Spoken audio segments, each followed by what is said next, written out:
Welcome to my channel Tech Vidya. Today's topic is Basic Principles of Metallurgy. In Basic Principles of Metallurgy, first is concentration of ores. Concentration of ores is done by separation based on gravitation. We'll play table method and hydraulic separation method. Then magnetic separation method, float flotation method and leaching. Now we are going to see concentration of ores. Today we are going to look concentration of ores.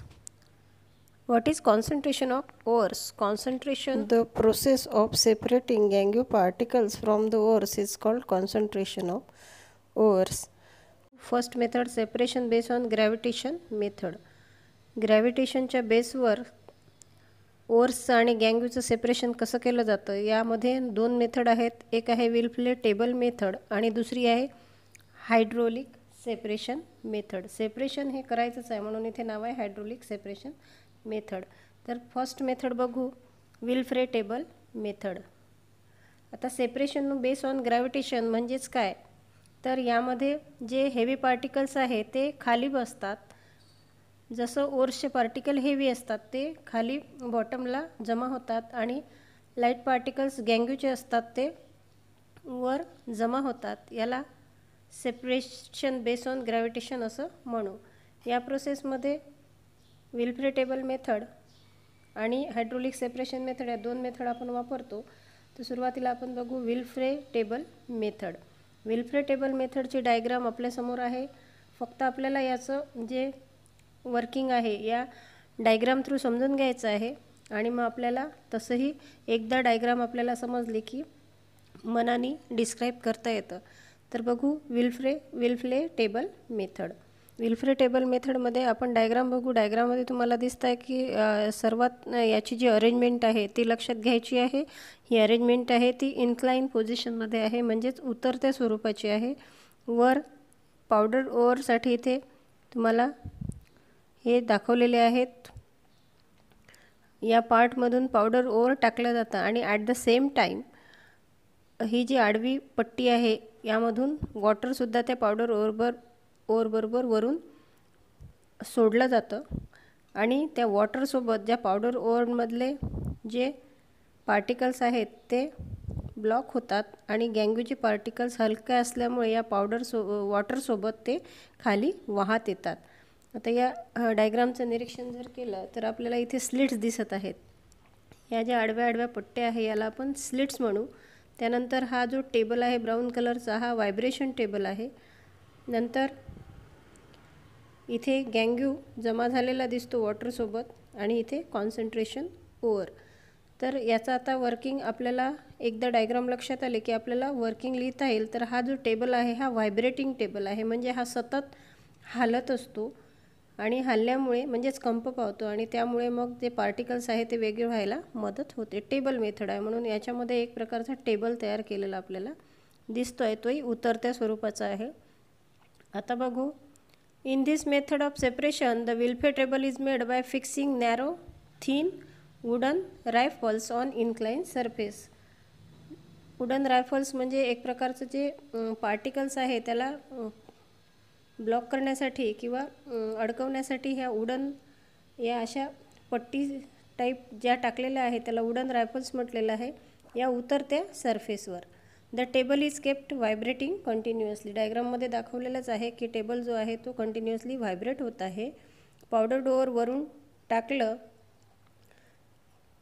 की त्याच्यासोबतच पाणी सोडलं जातं वरच्या साईडपासून आणि याचा परिणाम म्हणजे जे हलके गँग्यू पार्टिकल्स आहेत ते पाण्यासोबत वाहत जातात आणि जे हेवियर पार्टिकल्स आहे जड पार्टिकल्स आहे ते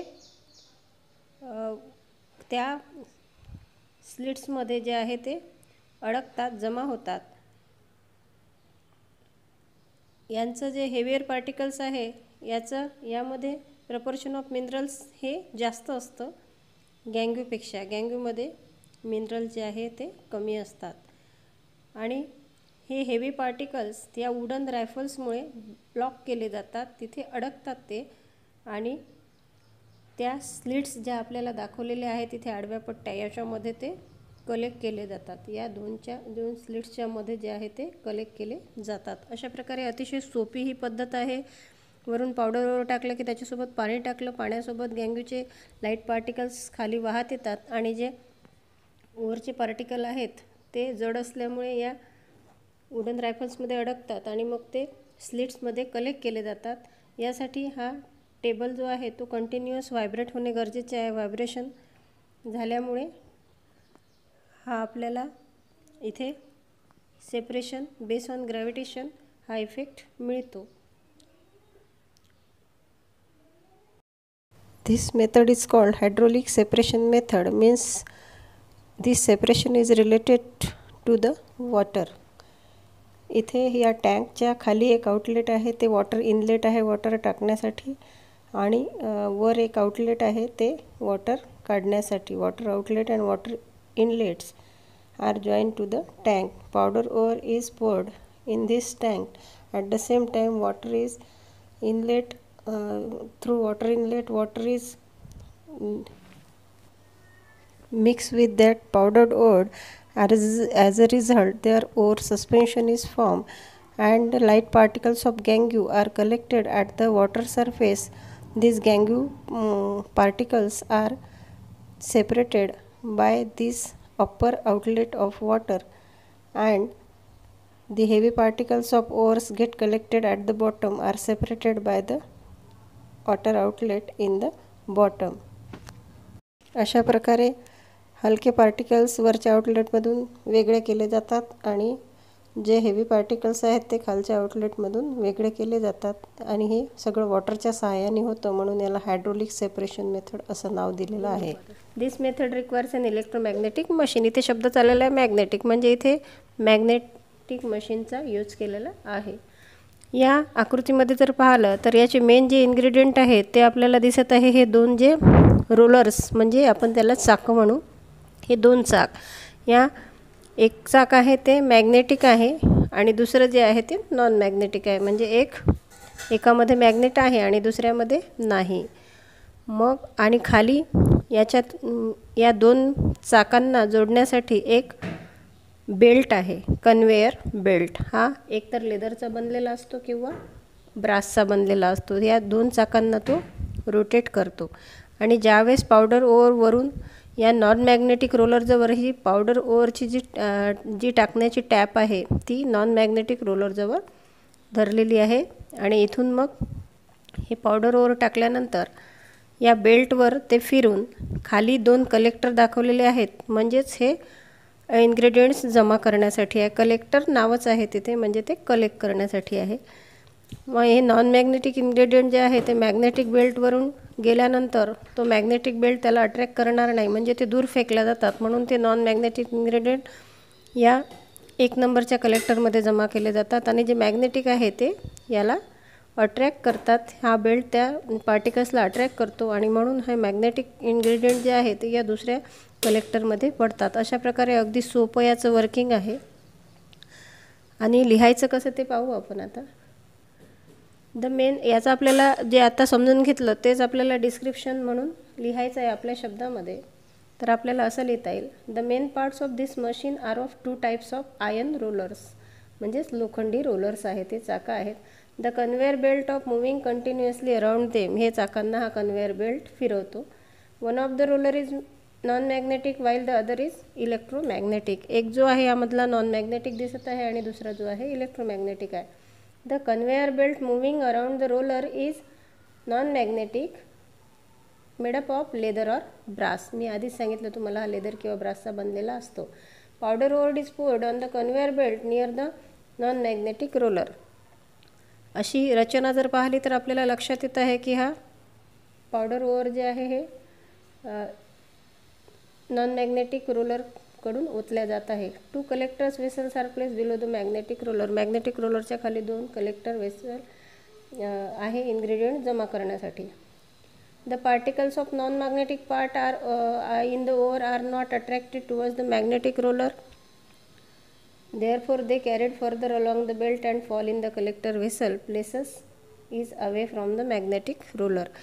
आधीच आपण हे पाहिलेलं आहे की हे नॉन मॅग्नेटिक इन्ग्रेडियंट असल्यामुळे हा रोलर त्याला अट्रॅक्ट करत नाही आणि ते त्या दूरच्या कलेक्टरमध्ये जमा होतात, पडतात. याच वेळेस जे पार्टिकल्स मॅग्नेटिक आहे, ज्याच्यामध्ये मॅग्नेटिक इन्ग्रेडियंट्स आहे, जे तो बेल्ट अट्रॅक्ट करू शकतो, ते त्याला त्या रोलरला स्टिक होतात, म्हणजे चिपकतात आणि ते या दुसऱ्या व्हेसलमध्ये कलेक्टरमध्ये पडतात. In this way the magnetic and non magnetic ingredients in the ore can be separated depending on their magnetic nature. अशा प्रकारे मॅग्नेटिक आणि नॉन मॅग्नेटिक ओर जे आहे त्यांच्या मॅग्नेटिक नेचरवर ते सेपरेट होतात. याचं जर एक्झाम्पल पाहायचं झालं तर कॅसिटराइट हा एक टीन ओर आहे. त्याच्यामध्ये टंगस्टेट हा फेरस टंगस्टेट हा ओर असतो, ज्याचा फॉर्म्युला आहे FeOWO4. आणि नॉन मॅग्नेटिक इन्ग्रेडियंट त्याच्यामध्ये आहे स्टॅनिक ऑक्साईड SnO2 आणि मॅग्नेटिक इन्ग्रेडियंट आहे फेरस टंगस्टेट. हे दोन्ही या इलेक्ट्रोमॅग्नेटिक मेथडनी सेपरेट केले जातात. आपल्याला या मेथडचा मेन एम काय आहे की मॅग्नेटिक आणि नॉन मॅग्नेटिक इन्ग्रेडियंट्स सेपरेट करणे, एवढंच लक्षात ठेवायचं आहे आपल्याला. आणि एक्झाम्पल प्रत्येक मेथडचं आपल्याला एक वाचायचं आहे, कारण एक्झाम्पल कुठल्याही प्रश्नाचं उत्तर जेव्हा लिहितो त्यावेळेस त्याला जर एक्झाम्पलनी डिस्क्राईब केलं तर ते चांगलं असतं आणि मार्क्स पण भरपूर मिळतात. म्हणून अशा प्रकारे आपण मॅग्नेटिक सेपरेशन मेथड पाहिली. आता आपण बघू froth flotation method. Froth flotation method is based on two opposite properties. Froth flotation method म्हणजेच इथे फ्रॉथ तयार होतो आणि फ्लोटेशन म्हणजेच काहीतरी तरंगतं. तर या दोन गोष्टीचं मिनिंग आपल्याला याच्यासोबत लावायचं आहे. फ्रॉथ फ्लोटेशन म्हणजे फ्रॉथ जो आहे तो पाण्यावर आधी तरंगणार कुठे, पाण्यावर, म्हणून पाण्याची सुद्धा या मेथडमध्ये आवश्यकता आहे.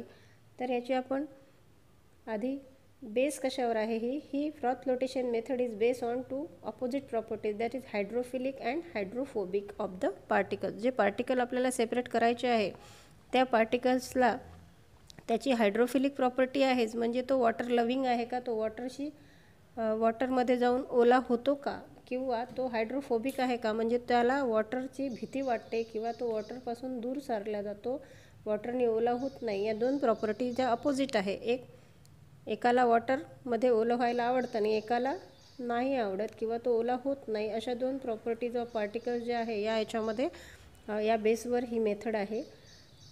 यामध्ये मेटल सल्फाइड्स आहे, तर त्यांची जी आहे ती हायड्रोफोबिक प्रॉपर्टी आहे. हायड्रोफोबिक आहे म्हणजे तो वॉटरपासून दूर जाणार आणि म्हणून तो ओला होणार नाही, पाण्याने ओला होणार नाही. Due to their hydrophobic property get wetted mainly with oil. मग तो पाण्याने ओला होणार नाही, तर तो कशाने ओला होईल, तो ऑइलने ओला होईल, म्हणजेच तेलाने ओला होईल. आणि दुसरे जे पार्टिकल्स आहे म्हणजेच गँगो पार्टिकल्स आहेत ते हायड्रोफिलिक प्रॉपर्टीचे आहे, म्हणजे ते पाण्याने ओले होतील. हाच आपल्याला इथे हीच प्रॉपर्टी यूज करून हे ओर्स जे आहे ते फ्रॉथ फ्लोटेशन मेथडनी कॉन्सन्ट्रेटेड करतात. In this method the finally ground ore is put into a big tank. इथे आपण जर पाहिली तर आपल्याला ही मोठी टँक दिसते आहे, containing ample amount of water. यामध्ये या टँकमध्ये वॉटर आहे आणि वॉटरसोबत काय मिसळलेलं आहे, कारण आपण इथे हायड्रोफिलिक आणि हायड्रोफोबिक प्रॉपर्टीचा विचार केला तर या वॉटरसोबत इथे vegetable oil such as pine oil और eucalyptus oil is added in the water for the formation of froth. Froth form होण्यासाठी म्हणजेच फेस तयार होण्यासाठी यामध्ये पाईन ऑइल किंवा युकॅलिप्टस ऑइल, ज्याला आपण निलगिरीचं तेल असं म्हणतो, या वॉटरमध्ये ॲड केलेलं आहे. यामध्ये भरपूर प्रमाणात पाणी आहे आणि त्यामध्ये ऑइल टाकलेलं आहे. Pressurise air is blown through the water. आता ही वर एअर सप्लाय जी दिसत आहे, या एअर सप्लायमधून प्रेशरनी एअर जी आहे ती या वॉटरमध्ये पास केली जाते आणि ही एअर जी आहे ही कुठपर्यंत याची जी अरेंजमेंट आहे ती आपल्याला दिसते आहे इथे ॲजिटेटर. हे ॲजिटेटरपर्यंत ती एअर येते आणि ते ॲजिटेटरवर त्या एअरचं प्रेशर आलं की ॲजिटेटर जो आहे तो रोटेट व्हायला लागतो. There is an agitator rotating around its axis in the centre of the flotation tank. या टँकच्या सेंटरमध्ये हा ॲजिटेटर आहे, हा रोटेट व्हायला लागतो. The agitator is use as per the requirement. आणि हा एकदा फिरायला लागला की याच्यामध्ये बबल्स तयार होतात. Bubbles are form due to the blown air. आणि ही एअर पास केल्यामुळे, प्रेशरने एअर पास केल्यामुळे त्याच्यामध्ये एक प्रकारचे बुडबुडे किंवा बबल्स फॉर्म होतात, तयार होतात. Due to agitation a foam is form from oil, water and air bubbles together. यामध्ये एअर पास केल्यामुळे बबल्स तयार झाले.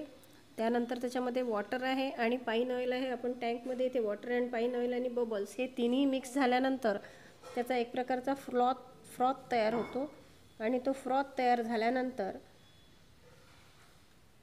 तो फोम जो आहे तो फोम सरफेस ऑफ द वॉटरला जमा होतो आणि मग तो तरंगायला लागतो. Floats, it floods.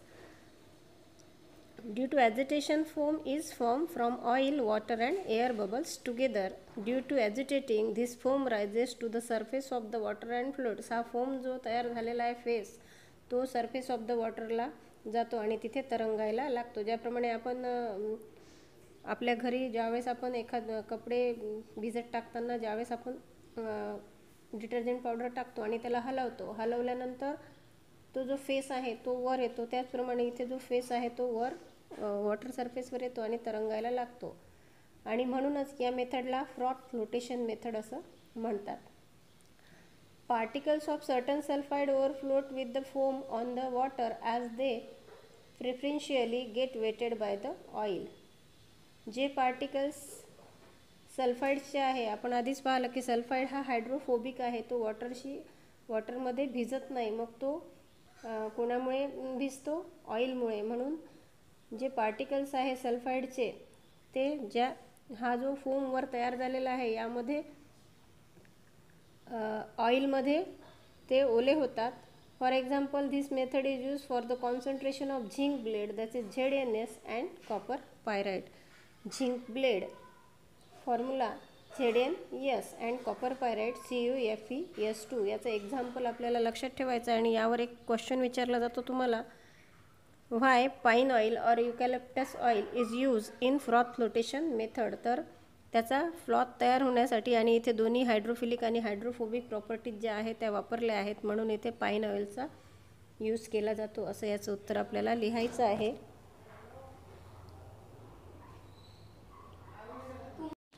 Then last method is leaching. What is leaching? The first step in the extraction of metal, aluminum, gold and silver from their ores is the method of leaching. Aluminium, गोल्डचं extraction जर करायचं असेल, काढायचे असेल त्यांना pure फॉर्ममध्ये, तर त्यामध्ये लीचिंग ही प्रोसेस वापरली जाते. या मेथडमध्ये काय होतं? In this method the ore is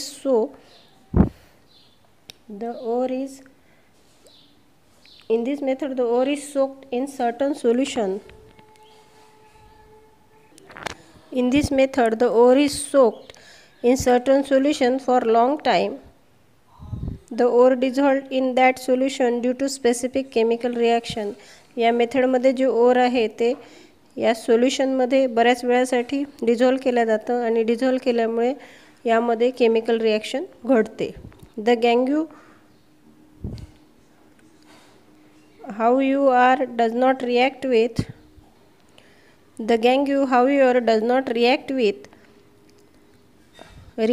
and therefore does not dissolve in that solution, so it can be separated. या सोल्युशनमध्ये जे गँग्यू आहे ओरसोबत, ते गँग्यू जे आहे या सोल्युशनमध्ये डिझॉल्व होत नाही, म्हणजेच मिसळल्या जात नाही आणि त्याची रिॲक्शन होत नाही. It does not take part in the reaction, so it can be separated.